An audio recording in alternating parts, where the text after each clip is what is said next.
নারীও মানুষ নর মানুষ সৃষ্টি মহান স্রষ্টার কর্মগুণে আমরা মানুষ নেই তো কোনো অহংকার। আসসালামু আলাইকুম প্রিয় দর্শক, সকলকে স্বাগত শুভেচ্ছা জানিয়ে শুরু করছি এনটিভি নিয়মিত পাক্ষিক আয়োজন লাভেলা নিবেদিত মহিলাঙ্গন। আপনাদের সাথে আছি আমি মহসিনা শারমিন নিশাদ। প্রিয় দর্শক, আপনাদের জন্য প্রথমেই রয়েছে আলোকপ্রভা। নারীও মানুষ নর আলোকপ্রভায় আমরা মানুষের মানবীয় গুণাবলীগুলো নিয়ে আলোচনা করি। আর মুচকি হাসি অত্যন্ত সুন্দর একটি মানবিক গুণাবলী, যেটি মানুষের এবং সমাজে শান্তি প্রতিষ্ঠা করবার জন্য অনেক বেশি গুরুত্বপূর্ণ। প্রিয় দর্শক, এই সুন্দর বিষয়টি নিয়ে কথা বলবার জন্য আজকে স্টুডিওতে আলোচক হিসেবে উপস্থিত আছেন প্রফেসর ডক্টর সালমা আইনি, বিশিষ্ট শিক্ষাবিদ এবং লেখক, ইংরেজি ভাষা ও সাহিত্য। আসসালামু আলাইকুম ওয়া রাহমাতুল্লাহি ওয়া বারাকাতুহু। প্রথমে আপা জানতে চাইবো যে আমরা সাধারণত জানি যে হাসি একটি সুন্দর একটি বিষয়, তো এখানে হাসি এবং মুচকি হাসির মধ্যে আসলে পার্থক্য কোথায়? কারণ ইসলাম আমরা দেখেছি মুচকি হাসিকে প্রাধান্য দিয়ে এসছে। জি জি আপা। বিসমিল্লাহির রহমানির রহিম। আসলে হাসি এমন একটি জিনিস যা সহজেই মানুষকে আকৃষ্ট করে। আপনার হাসি মাখা মুখটি দেখলে আরেকজনের মন ভালো হয়ে যায়। তো ইসলামের দিকে যদি আমরা ইসলামিক দৃষ্টিকোণ থেকে দেখি, তাহলে হবে কি যে যিনি কিনা হাসি মাখা মুখটি নিয়ে এলেন, একজন বিমর্ষ মানুষেরও মন ভালো হয়ে যাবে, তিনিও দেখা যাবে অজান্তেই হয়তো একটু হাসি নিয়ে এসেছেন ঠোঁটে। আর হলো যে কেউ যদি আমার উপরে আপনার উপরে একটু বিরূপ থাকেন, মুচকি হাসি দিয়ে তার হৃদয়ের তালাটি খুলে দেবার একটি প্রচেষ্টা চালানো যেতে পারে। তো মুচকি হাসি এবং হাসি এর পার্থক্যে আমি একটু পরে আসছি। তবে আমাদের মনে রাখতে হবে যে মুচকি হাসি হলো খুব যেটি সফট, এটি হচ্ছে খুব নমনীয়, কমনীয় এবং সফট। তো নবী সাল্লাল্লাহু আলাইহি ওয়াসাল্লাম তিনি সবসময় মুচকি হাসি হাসতেন, তার মুখে সবসময় একটু হাসি লেগে থাকতো। এবং এই যে তার চারিত্রিক মাধুর্য, তিনি বন্ধু শত্রু নির্বিশেষে সবার প্রতি তিনি এই মুচকি হাসি উপহার দিতেন। কেননা এই বৈশিষ্ট্যের কারণে দেখা যেত কি যে যিনি তার উপরে অনেক বিরূপ, তিনিও সেই বিরূপতা খুব ন্যাচারালি এটা কমে আসতো। এই হচ্ছে মুচকি হাসি। আর আমরা হজরত আবদুল্লাহ ইবনে হারিস ইবনে জাজি রাদিয়াল্লাহু তাআলা আনহু থেকে জানতে পারি যে তিনি বলেছেন, আল্লাহ রাসূল সাল্লাল্লাহু আলাইহি ওয়াসাল্লাম থেকে বেশি মুচকি হাসতে আমি আর কাউকে দেখিনি। এটি তিরমিজি শরীফে পাওয়া যায় এবং হাদিস নাম্বার 3641। তো আল্লাহ রাসূল সাল্লাল্লাহু আলাইহি ওয়াসাল্লাম শুধু নিজে যে মুচকি হাসি হাসতেন তা নয়, তিনি সবাইকে বলতেন যে মুচকি হাসি দেবে। কারণ আমরা জানি হযরত আবু যর রাদিয়াল্লাহু তাআলা আনহু থেকে আবারও আমরা একটি হাদিস বলতে পারি। তিনি বলেন, নবী সাল্লাল্লাহু আলাইহি ওয়াসাল্লাম বলেছেন, তোমার হাস্যোজ্জ্বল মুখ নিয়ে তোমার ভাইয়ের সামনে উপস্থিত হওয়া তোমার জন্য সাদাকা। তাহলে দেখা যাচ্ছে যে সাদাকার যে গুরুত্ব আমরা সবাই জানি, এবং একটি একেবারে সহজ, অতি সহজ একটি সাদাকা হচ্ছে আমার ভাইয়ের প্রতি মুচকি হাসি দেয়া। এবং আরও একটি ব্যাপার হচ্ছে যে ভ্রাতৃত্বের বন্ধন এতে করে অনেক বেশি বৃদ্ধি পায়। আর মুমিন হওয়ার জন্যে মানুষের কাছে প্রিয় হওয়া অতি জরুরি, মানে হালাল পন্থায় প্রিয় হওয়া। তো সেই আল্লাহ সুবহানাহু ওয়া তাআলা বলেই দিয়েছেন যে, এবং নবী সাল্লাল্লাহু আলাইহি ওয়াসাল্লামের মাধ্যমে আমরা জানতে পারি যে মুমিন তো সে যে মানুষকে ভালোবাসে এবং মানুষও তাকে ভালোবাসে।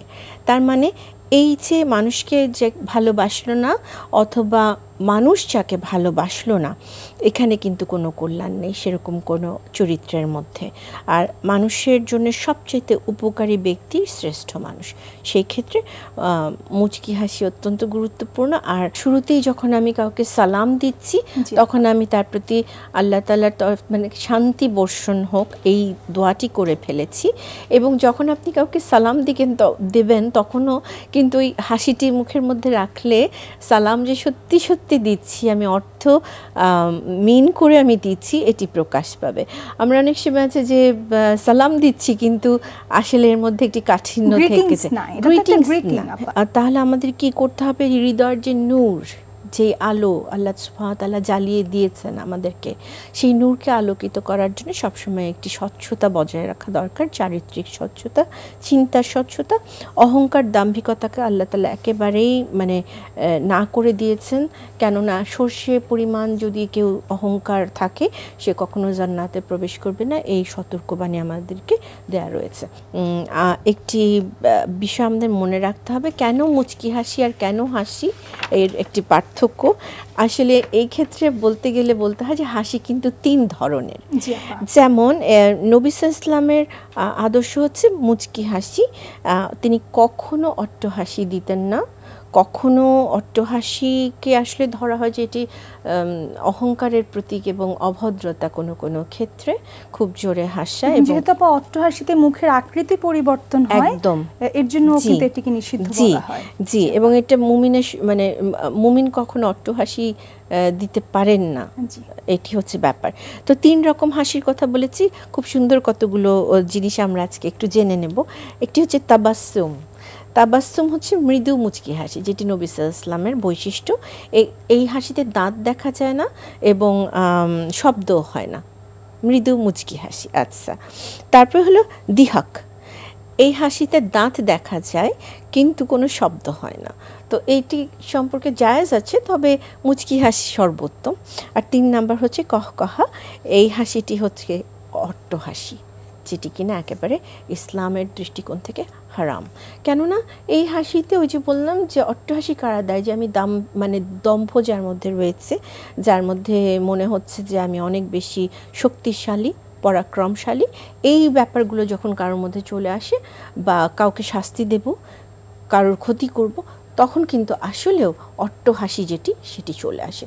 তো অট্টহাসি ইসলামের দৃষ্টিকোণ থেকে একেবারেই হারাম। আপা যেহেতু মহানবী সাল্লাল্লাহু আলাইহি ওয়াসাল্লামের কথা বলছেন, তো সেই জায়গা থেকে আপা আমরা একটু জানতে চাইবো, যেহেতু উনি আমাদের সর্বোত্তম উদাহরণ, যাকে আমরা অনুসরণ করতে হবে, তো উনি আসলে হাসির বিষয়টি কতটুকু রসিকতা কিংবা এই বিষয়টি ঠিক কিভাবে উনি মেনে চলতেন এবং কিভাবে এটি প্রকাশ ঘটাতেন? জি, আচ্ছা, তার আগে আমি একটু 2-1টি হাদিস একটু আমরা খেয়াল করি। জি, সেটি হচ্ছে নবী সাল্লাল্লাহু আলাইহি ওয়াসাল্লাম বলেছেন, হযরত আব্দুল্লাহ ইবনে হারিস রাদিয়াল্লাহু তাআলা আনহু থেকে বর্ণিত আছে যে তিনি তো এটা আমি উল্লেখ করেছি যে নবী সাল্লাল্লাহু আলাইহি ওয়াসাল্লামের চাইতে সুন্দরভাবে এবং মুচকি হাসি মাখামুখ তিনি আর কখনো কারোর মাঝে দেখেননি, এর চেয়ে বেশি। তারপরে আবু যর থেকে হযরত আবু যর রাদিয়াল্লাহু তাআলা আনহু থেকে আমরা জানতে পারি নবী সাল্লাল্লাহু আলাইহি ওয়াসাল্লাম বলছেন, তোমার ভাইয়ের প্রতি তোমার হাসি তোমার জন্য সাদাকা, যেটি আমরা উল্লেখ করেছি।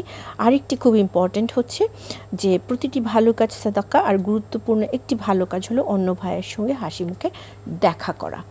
এখন আপনার যেটি কথা ছিল যে তাহলে রসিকতার ব্যাপারটি কি, আচ্ছা, নবী সাল্লাল্লাহু আলাইহি ওয়াসাল্লামের আমরা কি তাহলে হাসতে পারবো না? নিশ্চয়ই পারবো।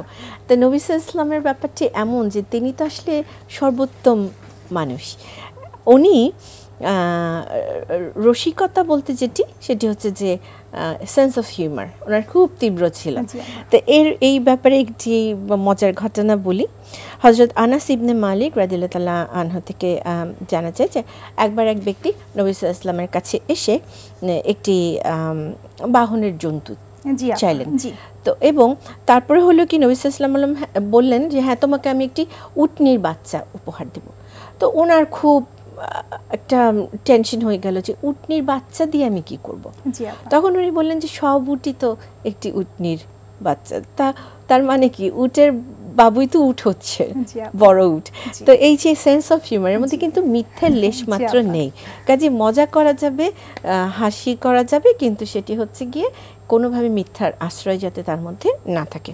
আর একটি ঘটনা বলি, সেটি হচ্ছে যে নবী সাল্লাল্লাহু আলাইহি ওয়াসাল্লাম একবার হযরত আনাস রাদিয়াল্লাহু তাআলা আনহুকে বলছিলেন, হে 2 কানওয়ালা। তো এই যে এর তো কোনো মিথ্যে নেই, কারণ প্রত্যেকটি মানুষেরই 2টি কান আছে, তাই না? কিন্তু যখনই আপনি কাউকে দুই কানওয়ালা বলে সম্বোধন জি, করলেন, আপা। তখন ঘটনাটাকে এটি একটি বিশেষ মানে একটু দৃষ্টি আকর্ষণ করা হলো এবং একটু চমকে দিলেন উনি। তো মজাটা হচ্ছে এখানে যে যদিও এটি একটি সেন্স অফ হিউমার কিভাবে, তা হলো যে তার মানে তুমি খুব তীক্ষ্ণভাবে সব কিছু শুনছো, মনোযোগের সাথে শুনছো। তো এরকম আরও ঘটনা নবী সাল্লাল্লাহু আলাইহি ওয়াসাল্লামের আছে। আরেকটি বলে কেমন ধরনের আমরা মজা করতে পারবো সেটি বলি। নবী সাল্লাল্লাহু আলাইহি ওয়াসাল্লামের হযরত আনাস রাদিয়াল্লাহু তাআলা আনহু থেকে এখানে আবার বর্ণনাটি আমরা পাই। হাদিসটি জাহির নামক একজন গ্রামবাসী, উনি গ্রামে থাকতেন। তিনি করতেন কি, গ্রামের বিভিন্ন জিনিস নিয়ে নবী সাল্লাল্লাহু আলাইহি ওয়াসাল্লামের কাছে উপহার হিসেবে নিয়ে আসতেন, আর নবী সাল্লাল্লাহু আলাইহি ওয়াসাল্লাম আবার তাকে শহরের কিছু জিনিসপত্র উপহার হিসেবে দিতেন। তো এখন এই যে উনি গ্রাম থেকে আসছেন, উনি গ্রামের জিনিস নিয়ে আসছেন, নবী সাল্লাল্লাহু আলাইহি ওয়াসাল্লাম শহরে আছেন, তার শহরের জিনিস দিচ্ছেন। তো এইটাকে উনি বললেন কি যে জাহির হলো আমাদের গ্রাম আর আমরা তার নগর। তাহলে বোঝা যাচ্ছে যে কি পরিমাণে উনি ভালোবাসতেন জাহিরকে, এবং এই যে বললেন যে আমরা হচ্ছি নগর, ও হচ্ছে গ্রাম। তো এই ধরনের রসিকতায় কোনো আপত্তি নেই এবং ইসলাম এটি সমর্থন করে, এবং এ থেকে আসলে অনেক বেশি হৃদয় প্রফুল্লিত হয় এবং কি বলবো, অনেক বিশাল একটি হৃদয় তৈরি হয়ে যায় এই ধরনের ছোট্ট ছোট্ট মজাগুলো করলে। এবং আপা আমরা যেটা বুঝতে পারি বা যে আসলে হাসির গুরুত্ব অনেক বেশি, যেটি ইসলামও দিয়েছে, কিন্তু হয়তো আমরা জানার অভাবে অনেকেই মনে করেন যে ইসলাম হাসিকে একেবারেই পছন্দ করেন না, যেটি আপনার এত সুন্দর আলোচনার মাধ্যমে আমরা জানতে পেরেছি এবং বুঝতে পেরেছি। আপনাকে অনেক ধন্যবাদ। প্রিয় দর্শক, মহানবী সাল্লাল্লাহু আলাইহি ওয়াসাল্লাম বলেছেন যে প্রতিটি ভালো কাজই সাদাকা, আর অনেক গুরুত্বপূর্ণ একটি ভালো কাজ হলো ভাইয়ের সঙ্গে হাসি মাখা মুখ নিয়ে কথা বলা। অর্থাৎ এই মুচকি হাসির মাধ্যমে আমরা সওয়াব অর্জন করতে পারি, আমরা নিজের হৃদয়কে আনন্দে রাখতে পারি, এবং পাশাপাশি আমরা যে সামাজিক বন্ধন কিংবা ভ্রাতৃত্ববোধ সেটিকেও আরও বেশি মজবুত এবং শক্ত করতে পারি। মানুষ নর মানুষ সৃষ্টি মহান স্রষ্টার। প্রিয় দর্শক, আমরা জানি যে পবিত্র কুরআন শরীফ হলো বিশ্ববাসীর মুক্তির পয়গাম্বার, এবং এটি হলো মুসলিমের সর্বশ্রেষ্ঠ সংবিধান, আমাদের মুক্তির সনদ। আর এই পবিত্র কুরআন শরীফ চর্চা করা আমাদের জন্য অনেক বেশি গুরুত্বপূর্ণ। প্রিয় দর্শক, আজকের এই বিষয় নিয়ে অর্থাৎ কুরআন শরীফের চর্চা আমাদের আজকের আলোচনা। মানুষ নর মানুষ। আলোচক হিসেবে আজকে স্টুডিওতে উপস্থিত আছেন ডক্টর নাসিমা হাসান, বিশিষ্ট শিক্ষাবিদ। আসসালামু আলাইকুম ওয়া রাহমাতুল্লাহ। আজকে অত্যন্ত সুন্দর একটি বিষয় নিয়ে কথা বলবো, পবিত্র কুরআন চর্চা। কারণ আমরা জানি যে আমাদের পবিত্র কুরআন শরীফ শুরুও হয়েছে যে জ্ঞান আহরণের যে আহ্বান সেটি দিয়ে, এবং এই ইকরা এটি দিয়ে শুরু হয়েছে, এবং যেখান থেকে আমরা বুঝতে পারি এবং আরও অনেকভাবে আমরা বুঝতে পারি যে আমাদের পবিত্র কুরআন শরীফ চর্চা করা কত বেশি গুরুত্বপূর্ণ। তো এই গুরুত্ব কিংবা প্রয়োজনীয়তা সম্পর্কে প্রথমে আপনার কাছে জানতে চাইব। অবশ্যই, সেটা হলো যে এই যে আমরা আজকে কথা বলতে বসেছি যে কুরআনের চর্চা, চর্চা শব্দটা তখনই আসে যখন এটা আমরা বুঝে বুঝে পড়ব, বারবার পড়ব, জানতে চাইব, বুঝতে চাইব। এবং কোরআন যে কিতাব, এই যে কোরআন কিতাবের নাম, এই কোরআন শব্দটি এসছে করা মূল শব্দটি থেকে, ধাতু থেকে, যেটার অর্থই হলো বারবার পড়া, আবৃত্তি করা, বুঝে পড়া ইত্যাদি। এই যে ইকরা, এটাও কিন্তু পড়ো, অধ্যয়ন করো, স্টাডি করো। কাজে কোরআনের নাম এবং কোরআন সম্পর্কে যে শব্দগুলো, যে ইকরা বা তোমরা কোরআন এইভাবে পড়ো, সবগুলোতেই কিন্তু বোঝা যাচ্ছে যে চর্চার দিকে আল্লাহ ইঙ্গিত করেছেন এবং বুঝে পড়ার জন্য বারবার কোরআন তাগিদ দিয়েছে। এবং শুধু পড়া নয়, এটা আসলে জীবনে বাস্তবায়িত করতে হবে। এই জন্যই কিন্তু আমাদের বুঝে পড়তে বলা হয়েছে, কেননা কোরআন তো আল্লাহ বিশ্ববাসীর জন্য নাজিল করেছেন, এটা শুধু মুসলিমদের জন্য নয়, তাই নয় কি? কাজে যদি আমাদের সকলের জন্য এটা নাজিল হয়ে থাকে, আমাদের সবারই এটা জানা জরুরি। এবং আমরা জানি যে সূরা হাশরে আল্লাহ তাআলা এইভাবে বলেছেন, লাউ আনজালনা হাযাল কুরআনা আলা জাবালিন লারাইতাহু খাশিয়াম মুতাসাদ্দিয়াম মিন খাশিয়াতিল্লাহ, যে যদি আমি এই কোরআনকে পাহাড়ের উপর অবতীর্ণ করতাম, তাহলে তুমি দেখতে যে পাহাড় ভয়ে এবং কোরআনের যে সম্মান, এটাতে সে দীর্ণ বিদীর্ণ হয়ে গেছে। এবং তারপর বলছেন, আমি এই তুলনা এই জন্য দেই যাতে মানুষ বুঝতে পারে। তো কি বুঝলাম আমরা, যে কতটুকু বুঝলাম যে কোরআন এতটাই মাহাত্ম্য এতটাই গভীর এবং এতটাই সম্মানিত কিতাব, এবং এটা এতটাই আমাদের জীবনের জন্য নূর বা আলো বা হেদায়েত, যেটা হেরা গুহায় আল্লাহ তাআলা রাসূলুল্লাহ মুহাম্মদ সাল্লাল্লাহু আলাইহি ওয়াসাল্লামের উপর নাজিল করেছিলেন। কাজে এই হেদায়েতের জন্য আমাদেরকে এই কুরআনকে চর্চা করতেই হবে। এবং আল্লাহ কিন্তু খুব সুন্দর করে বলেছেন, ফাজকুরুনি আযকুরকুম, তোমরা আমাকে স্মরণ করো তাহলে আমি তোমাদেরকেও স্মরণ করব। সেরকম অনেক জায়গা আছে, আমার কাছে মাফ চাও, আমি তোমাদেরকে মাফ করার জন্য আছি।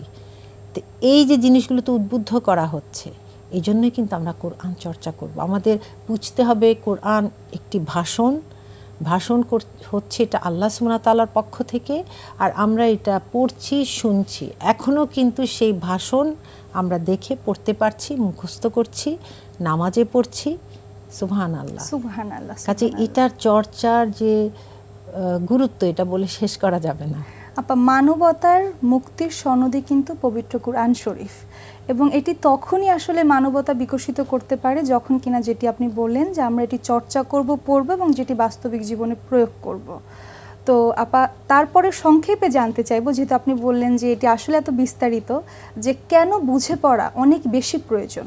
কারণ আমরা জানি যে বাস্তবতে আপা অনেকে কুরআন শরীফ পড়ছে, অনুবাদটা কিন্তু বাংলাদেশে প্রায় 18 শতকের দিকে হয়েছে, কিন্তু তারপরও কিন্তু আমরা অনুবাদের দিকে না গিয়ে আমরা শুধু আরবি পড়ার দিকেই হয়তো অনেক মুসলিমরা বেশি ওইটা প্র্যাকটিস করছে। তো এই জায়গাটা আমরা একটু জানতে চাইবো। অবশ্যই কোরআনকে বুঝে পড়তে হবে, কেননা আমার মনে হয় এই পৃথিবীতে এমন কোনো বই নেই যে আমরা যদি পড়ি এবং না বুঝে পড়ছি, একটি অজানা ভাষায় পড়ছি কিন্তু না বুঝে, এরকম কিন্তু একটি বইয়ের তার বইয়ের দাবিটা মানে ফুলফিল হয় না, যে একটি বইয়ের দাবি হলো এটা আমি বুঝে পড়বো। কিন্তু কোরআনের বেলায় আমরা এই অদ্ভুত কাজটি করি, বেশিরভাগ সময় না বুঝে পড়ার চেষ্টা করি, অথচ কোরআনের যে ভাষা আরবি, এইটার এই ভাষাভাষীর সংখ্যা কিন্তু দুনিয়াতে তত নয়। জি আপা, হ্যাঁ, অতটুকু নয়, ধরো হয়তো 15%, কিন্তু বাকি সবই আরব, নন আরব। কাজে আমাদেরকে কিন্তু এই ভাষাটি শিখতে হবে, এই জন্যই জরুরি। আমি শুধু একটি উদাহরণ দিই, দুটি উদাহরণ দিলে এটা বোঝা যাবে যে কাবা শরীফের ইমামগণের যখন তেলাওয়াতে, যে রেকর্ডের তেলাওয়াত কিন্তু পাওয়া যায়, ওনারা কিন্তু অনেক জায়গায় পড়ে কাঁদতে থাকেন, ওনাদের তেলাওয়াত খুবই সুন্দর। এই যে কাঁদতে থাকেন, এটাই আমাকে প্রথম ধাক্কা দিল যে ওনারা কিভাবে কোরআনের এত গভীরে প্রবেশ করেছেন, যে পড়তে পড়তে ওনারা কিন্তু জামাত পড়াচ্ছেন, ওনারা তো ব্যবসায়িকের জন্য এটা করেন না, এবং কাঁদছেন সমানে, জান্নাতের কথা শুনলে কাঁদছেন, হিসাবের সময় কাঁদছেন, আল্লাহর যে ব্লেসিংস ছড়িয়ে আছে, অনুগ্রহ, এটা পড়ার সময় কাঁদছেন, জাহান্নামের যে শাস্তি এটা পড়লেও কাঁদছেন। তো কেন কাঁদছেন? এটা কিন্তু উনি বুঝতে পারছেন, শুধু বোঝা নয়, ওনার বোঝার লেভেল সেটা অন্য। আরেকটি ঘটনা আমি বলি, যে আমরা জানি উমর বিন খাত্তাব রাদিয়াল্লাহু আনহু, উনি এবং আরেকজন উমর ছিলেন, উনি হলেন উমর বিন হিশাম, ওনাকে আবু জেহেল নামে সবাই বলতো। দুই উমরের একজনকে আল্লাহর রাসূল চাইলেন আল্লাহর কাছে যে আল্লাহ একটা উমরকে আমাকে দাও, অর্থাৎ ইসলামের জন্য দাও। তা আমরা জানি যে উমর রাদিয়াল্লাহু আনহু অনেক ঘটনা, দুর্ঘটনা, অনেক কিছুর পর উনি ইসলাম গ্রহণ করলেন, এবং কেন করলেন সেটাও কিন্তু বুঝে, কোরআন বুঝার কারণে। কেননা ওনার তো আরবি ভাষাভাষী ছিলেন, এবং ওনার হৃদয়ে দুয়ার ছিল খোলা। এই খোলা হৃদয়ে আল্লাহর সেই হেদায়েতের যে কথাগুলো, নূরগুলো ওনার হৃদয়ে পৌঁছাতে পেরেছে, সেটা স্পর্শ করেছে ওনার ভিতরের কল্পকে, যেটা উমর বিন হিশাম অর্থাৎ আবু জেহেলের বেলায় ঘটেনি। সেও কিন্তু কোরআন শুনেছে। কাজে এটা আরেকটি উদাহরণ যে বুঝে পড়লে, উনি যেই গতিতে ইসলামের জন্য কাজ করে গেছেন, ত্যাগ করেছেন, তলোয়ার ধরেছেন, সে কোরআন পড়ে। আরেকটি ঘটনা হলো মরিস বুকাই, তিনি একজন নামকরা সার্জন, হ্যাঁ, ফ্রান্সের ছিলেন। তিনি কোরআন নিয়ে একটি গবেষণা করতে চেয়েছেন। তখনও তিনি আমাদের ধর্মে ছিলেন না ওই সময়ে। তিনি বাইবেল এবং কোরআনের তুলনামূলক আলোচনা করতে চেয়েছেন বৈজ্ঞানিক তথ্যের সাথে, এবং দেখলেন কোরআনের সাথে কোনো তথ্যেরই অসামঞ্জস্য তিনি পাননি। তখন তিনি অবাক হলেন, এবং 40 বছর বয়স তখন ওনার। উনি তখন অনুবাদের উপর নির্ভর করতে পারলেন না, উনি আরবি শেখা শুরু করলেন। আরবি শেখার পরে দেখলেন যে এটা আরও বিশাল ব্যাপার, কারণ উনি তখন আরবি শব্দর ভেতরে ঢুকে অ্যানালাইসিস করছিলেন এবং পরবর্তীতে উনি বললেন যে আমি অবাক হলাম যে এতে কোনো অসামঞ্জস্য খুঁজে পাওয়া তো দুষ্করই, এবং আমি বুঝতে পারলাম এটা কোনো মনুষ্য রচিত নয়। এটার কিন্তু কারণ একটি যে উনি বুঝে পড়েছেন, এবং এই বুঝে পড়ার কারণে ওনার বিখ্যাত বই বের হয়েছে, the Bible, Quran and science. কাজে বুঝে কেন পড়বো না? আমরা তো সব কিছু করছি। জি আপা। কাজে এটা অবশ্যই আমরা কোরআন বুঝে পড়বো, এবং বুঝে পড়লে আমাদের সোয়াবও বেশি হবে, আমাদের জীবনে এটার বাস্তবে প্রয়োগও অনেক বেশি হবে। সেই গতিশীল মুসলিমে পরিণত হব। সাহাবীদের যুগে ওনারা যেভাবে ইসলামের জন্য খেদমত করেছেন, সেই খেদমত আমরাও এগিয়ে আসতে পারবো যদি আমরা সেভাবে কোরআনকে বুঝে পড়ি ইনশাআল্লাহ। আল্লাহ তাআলা আমাদের কবুল করুন আপা। আপা, আমরা জানি যে অনেকের ইচ্ছা থাকা সত্ত্বেও ব্যস্ততার কারণে ওভাবে কোরআন চর্চা করা হয় না। তো এই ব্যস্ততম জীবনে কিভাবে খুব স্বাভাবিক উপায়ে আমরা কোরআন চর্চাটা করতে পারি? আমরা একটি করতে পারি যে আমরা টার্গেট নিলাম, নিজেকেই নিজে একটা রুটিনে ফেলা যে আজকে আমি 5 আয়াত করে পড়বো এবং প্রতিদিন পড়বো, 5 আয়াত অর্থসহ পড়বো। অথবা এমন একটি অর্থ যেটা এমন বই পাওয়া যায় যেগুলো শব্দে শব্দে কোরআন, অর্থাৎ যেমন কুল হুয়াল্লাহু আহাদ, এখানে কুল অর্থ কি, হুয়াল্লাহু আহাদ, আহাদ অর্থ কি, সবগুলো পরপর লেখা থাকে। এটা পড়লে আরও আরবির সাথে আমার সংযোগ হবে এবং অর্থটাও জানা হবে। এভাবে যদি 5টি আয়াত আমি টার্গেটে রাখি, এই চর্চা শুরু হয়ে যাবে। আর একটু হলো মুখস্থ করা। মুখস্থ করলে হয় কি, আমি ট্রাফিক জ্যামে থাকতে পারি, বিভিন্ন কাজে থাকতে পারি, তখন কিন্তু মুখস্থ সূরা পড়তে পারবো। এবং আমার ছোট বাচ্চাদেরকেও কিন্তু আমি এইভাবে চর্চা করতে শেখাতে পারি। সে আমাকে বলবে, আমি ওকে বলবো। এভাবে বলে যে মানে মুখস্থটা চর্চা করা। ওর মুখস্থ করলে আমি শুনবো, আমার মুখস্থ হলে সে শুনবে। এই যে পারিবারিকভাবে যদি উৎসব করে আমরা করতে পারি, সুবহানাল্লাহ, তাহলে কিন্তু এটা অনেক আনন্দের। হ্যাঁ, যে আজকে ও এটা মুখস্থ, আচ্ছা ও তো পেরে গেল, তাহলে আমাকেও এটা পারতে হবে। এবং আমরা আল্লাহর কাছে দোয়া করব যে আল্লাহ যেন আমাদেরকে এই কোরআন চর্চার তৌফিক দেন এবং এটা বাস্তবেও যাতে আমরা জীবনে প্রতিফলিত করতে পারি।